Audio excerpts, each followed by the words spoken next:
Episode के शुरू होते ही हम देखते हैं इन तीनों को जो कि टाकामैनी के घर पे पढ़ाई कर रहे थे और यहाँ पे टाकामैनी का मूड अच्छा नहीं रहता क्योंकि एरी बिना बताए उसके घर पे आ चुकी रहती है और उसे लेके कौन आया रहता है, सिटोरा। और कैसे, चलिए मैं आपको बताता हूँ। जब सिटोरा टाकामैनी के घर पे आ रहा रहता है तो उसे रास्ते में एरी मिल जाती है और वो गलती से उसे बता देता है कि वो टाकामैनी के घर पे जा रहा है पढ़ाई करने के लिए। तो ये चीज सुनकर एरी उसके सामने जिद करती है और उसके साथ टाकामैनी के घर पे आ जाती है। तो इस तरीके से ये तीनों यहाँ पे पढ़ाई कर रहे थे। तभी एरी टाकामैनी से पूछती है कि क्या वो उसकी मदद कर सकती है ये सब को सॉल्व करने में। तो ये चीज देखकर टाकामैनी गुस्सा हो जाती है और उससे कहती है कि क्या तू अपने दोस्त के पास नहीं जा सकती जिसके साथ तू रिलेशनशिप में है। मैं इतना यकीन के साथ कह सकती हूँ कि वो तो तेरी मदद कर ही देगी। तो ये चीज सुनकर एरी कहती कि हाँ वो मेरी मदद कर देगी लेकिन अभी वो काम पे है तो इस हिसाब से वो मेरी मदद नहीं कर सकती। तो ये चीज सुनकर सिटोरा यहाँ पे शॉक हो जाता है कि एरी के कोई बॉयफ्रेंड नहीं है, उसकी गर्लफ्रेंड है। तब उसे याद आता है कि एरी ने उसे एक बार बताया था कि मिडिल स्कूल में उसे लड़कियों में थोड़ा ज्यादा इंटरेस्ट आने लगा था लड़कों से, इसकी वजह से। तभी वो देखता है कि एरी उसके ब्रेस्ट को टच कर लेती है और ये चीज देखकर सिटोरा एकदम शॉक हो जाता है और उसे लगता है कि यहाँ पे एरी ने गलती से टच किया है, लेकिन नहीं, वो यहाँ पे जानबूझ के टच की रहती है। तो ये चीज जब टाकामैनी को पता लगता है तो वो सिटोरा से कहती है कि सिटोरा क्या तुम हमारे लिए कुछ खाने पीने के लिए लेके आ सकते हो। तो ये चीज सुनकर सिटोरा अपने आप से कहता है कि नहीं, इन दोनों को अकेले छोड़ना बिल्कुल भी अच्छा नहीं रहेगा। तभी वो कुछ बोलने वाला रहता है लेकिन टाकामैनी बड़े प्यार से उसे कहती है कि जाओ। तो सिटोरा फटाक से वहां से भागते हुए चला जाता है और सिटोरा के जाते ही यहाँ पे टाकामैनी से कहती है कि चलो अभी हम दोनों अकेले हैं तो मुझे तुमसे एक जरूरी बात करनी है। क्या तुम अपने घर पे नहीं जा सकती, क्योंकि मुझे तुम दोनों को एक साथ पढ़ाने में यहाँ पे थोड़ा सा मुश्किल हो रहा है इसके लिए। तो ये चीज सुनकर एरी को लगता है कि वो वापस से कबाब पे हड्डी बन गई। तो वो उसे कहती कि हाँ हाँ तुम चिंता मत करो, मैं अपने घर पे चली जाऊंगी,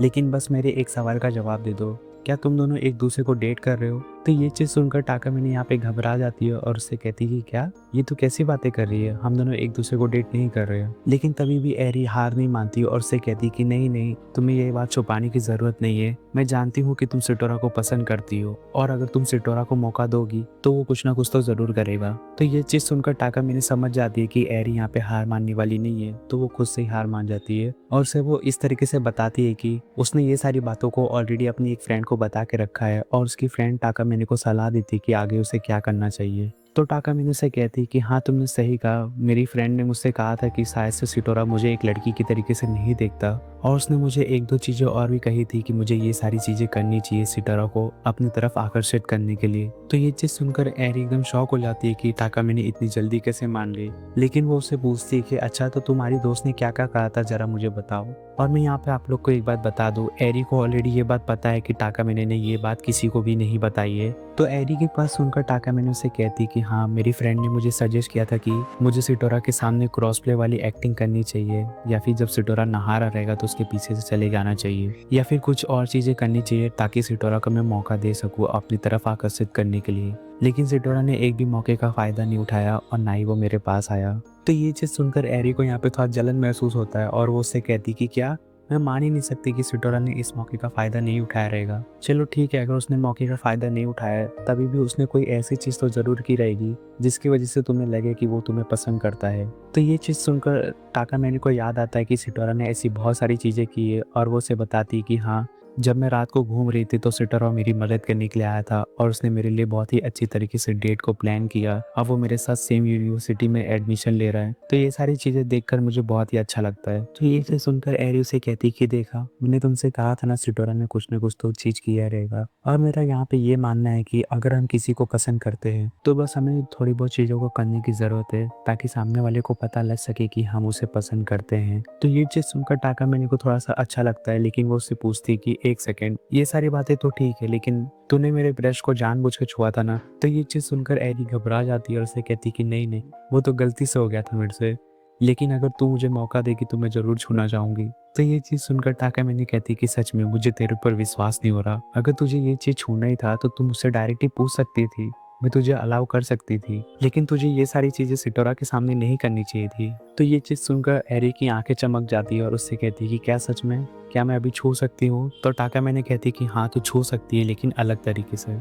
और फिर यहाँ से सीन थोड़ा-सा आगे बढ़ता है जहाँ पे हम देखते हैं कि सिटोरा सारा सामान लेके आ चुका रहता है और वो कमरे के बाहर खड़ा रहता है। तभी उसे कमरे के अंदर से थोड़ा अलग-अलग तरह की आवाज़ें आने लगती है कि तुम इसे इस तरीके से मत पकड़ो, तुम इसे इस तरीके से मत दबाओ। तो ये चीज़ सुनकर सिटोरा एकदम शर्मा जाता है और सोचता है कि क्या ये दोनों क्या कर रहे हैं अंदर? मेरे जाने के बाद यहाँ पे क्या-क्या हुआ है? लेकिन थोड़ी देर बाद जब सिटोरा को पता लगता है कि वो दोनों बिल्ली के साथ खेल रहे थे, तो उसका सारा कन्फ्यूज़न क्लियर हो जाता है और फिर यहाँ से सीन शिफ्ट होता है। फिर हम देखते हैं इन दोनों को जो कि स्कूल की तरफ आ रहे थे। तभी टाका मैंने सिटोरा से कहती है कि चलो हम दोनों यहाँ पे एक गेम खेलते हैं। तो सिटोरा उससे पूछता है कि कौन सा। तो टाका मैंने से कहती है कि क्या तुम 1 सेकंड के लिए पीछे मुड़ सकते हो। तो सिटोरा जैसे ही पीछे मुड़ता है तो यहाँ पे टाका मैंने अपने पावर का इस्तेमाल करके टाइम को रिवाइंड कर देती है और वो ऐसा प्रिटेंड करती है कि उसने कभी अपने लिए छतरी लेके ही नहीं आई।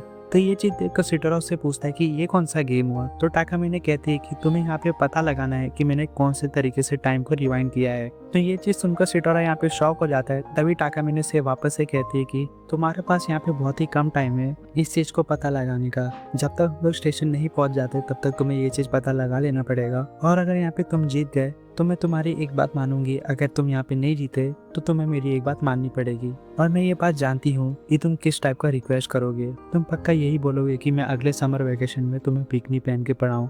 तो सिटोरा ये चीज़ सुनकर शॉक होते हुए कहता है कि क्या तुझे ऐसा क्यों लगता है कि मैं ऐसे ही रिक्वेस्ट करूँगा, मैं कोई और भी चीज़ तो मांग सकता हूँ ना। तो टाका मैंने कहती कि नहीं, मैं तुम्हें बहुत ही अच्छी तरीके से जानती हूँ। तो सिटोरा कहता है कि अच्छा तो तुम यहाँ पे जीती तो तुम किस टाइप का रिक्वेस्ट करोगी। तो टाका मैंने कहती है कि सुनो, अगर मैं यहाँ पे जीती तो मैं तुम्हारा हाथ पैर बांध कर पूरी जिंदगी में तुम्हें अपनी ही आवाज़ सुनाऊंगी। तो ये चीज़ सुनकर सिटोरा कहता है कि नहीं, ये तो टॉर्चर है और मैं यहाँ पे कैसे पता लगाऊंगा कि तुमने किस तरीके से टाइम को रिवाइंड किया है। तो टाका मैंने कहती कि नहीं, मुझे इस चीज़ से फ़र्क नहीं पड़ता कि तुम किस तरीके से पता लगाओगे। और वो इतना कहकर आगे आगे चलने लगती है। तो ये चीज़ देखकर सिटोरा यहाँ पे थोड़ा सा टेंशन ले रहा रहता है और सोच रहा था कि वो किस तरीके से यहाँ पे पता लगाए। तभी वो देखता है कि टाका मैंने यहाँ पे पानी से भरे हुए गड्ढे के ऊपर से जा रही रहती है। तो सिटोरा सोचता है कि क्यों ना मैं इसका रिफ्लेक्शन का फ़ायदा उठाकर देख सकूँ कि यहाँ पे टाका मैंने ने किस तरीके से टाइम को रिवाइंड किया है। लेकिन वो जैसे ही इसका रिफ्लेक्शन देखने वाला रहता है तो वो सोचता है कि अगर यहाँ पे टाका मैंने ने अपनी पैंटी को निकाला रहेगा तो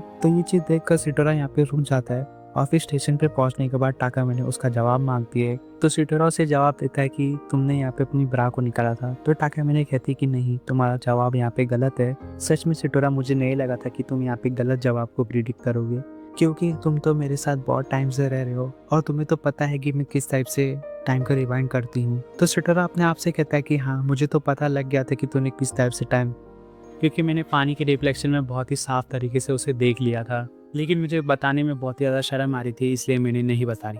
तो टाका मैंने कहती है कि छोड़ो सिटोरा, मैंने तो तुम्हें इतना सारा हिंट भी दिया तभी भी तुम नहीं पकड़ पाए। मैं तो जानबूझकर पानी के गड्ढे के ऊपर से जा रही थी तभी भी तुम नहीं पकड़ पाए। तो ये चीज़ सुनकर सिटोरा एकदम शॉक हो जाता है और उसे रियलाइज़ होता है कि टाका मैंने यहाँ पे जानबूझ के ऐसी हरकतें कर रही थी कि सिटोरा यहाँ पे एक्चुअल में जीत जाए, लेकिन सिटोरा यहाँ पे हार जाता है।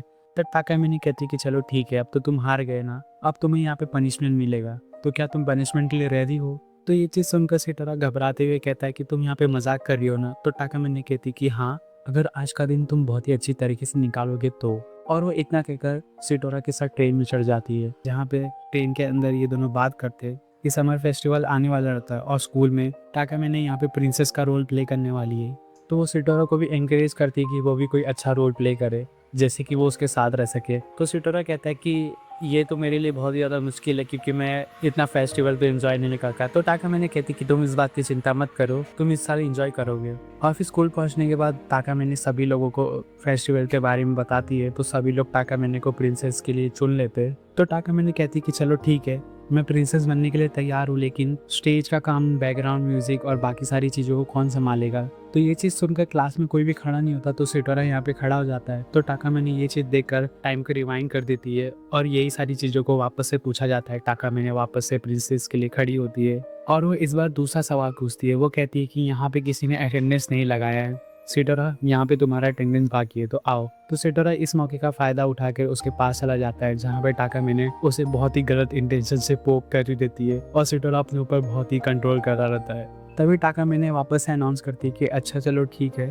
तो यहाँ पे प्रिंस का रोल कौन प्ले करेगा। तो ये चीज़ सुनकर सारे क्लास में से कुछ लोग हाथ उठाते हैं। तभी यहाँ पे उस क्लास का सबसे हैंडसम लड़का भी हाथ उठाता है, जो कि टाकामिनी की तरह पढ़ाई में बहुत ही अच्छा है और देखने में भी बहुत ही अच्छा है। तो उसे खड़ा होते हुए देखकर सभी लोग अपना हाथ डाउन कर लेते हैं। तो टाकामिनी सितारा को चढ़ाते हुए कहती है कि अगर यही चलता रहेगा तो वो लड़का प्रिंसेस बन जाएगा, आई मीन प्रिंस बन जाएगा। और मैं यहाँ पे सोच रही हूँ कि मैं उसे अपना पावर दिखा दूँ और उसे अपना सेकंड क्लोजेट बना लूँ क्लास के अंदर, क्योंकि तुमसे तो कुछ हो नहीं रहा। और मैं यहाँ पे ये भी जानती हूँ कि अगर मैं उसे ये सारी चीज़ें बता दूंगी तो वो इस चीज़ का फ़ायदा उठाएगा और अपने लिए कोई परवर्ट वाली चीज़ों का रिक्वेस्ट करेगा, जिसे कि मुझे पूरा भी करना पड़ेगा। तो ये चीज़ सुनकर सिटोरा यहाँ पे घबराता है और अपने आप से कहता है कि नहीं, मैं इस लड़के के बारे में जानता हूँ, लड़कियों को लेकर इसका रेपुटेशन इतना अच्छा नहीं है और मैं इसे प्रिंस बनते हुए भी नहीं देख सकता, क्योंकि टाकामिनी के साथ ये कोई ना कोई गलत चीज़ कर सकता है। तो ये चीज़ सोचकर सिटोरा को अपने मन के अंदर थोड़ा सा जलन महसूस होता है। तो वो भी सबके सामने कहता है कि हाँ, मैं भी प्रिंस बनने के लिए तैयार हूँ। और इसी तरीके से सिटोरा भी यहाँ पे प्रिंस बनने के लिए तैयार हो जाता है, खड़ा हो जाता है और यहाँ पे वाला एपिसोड फाइनली खत्म हो जाता है।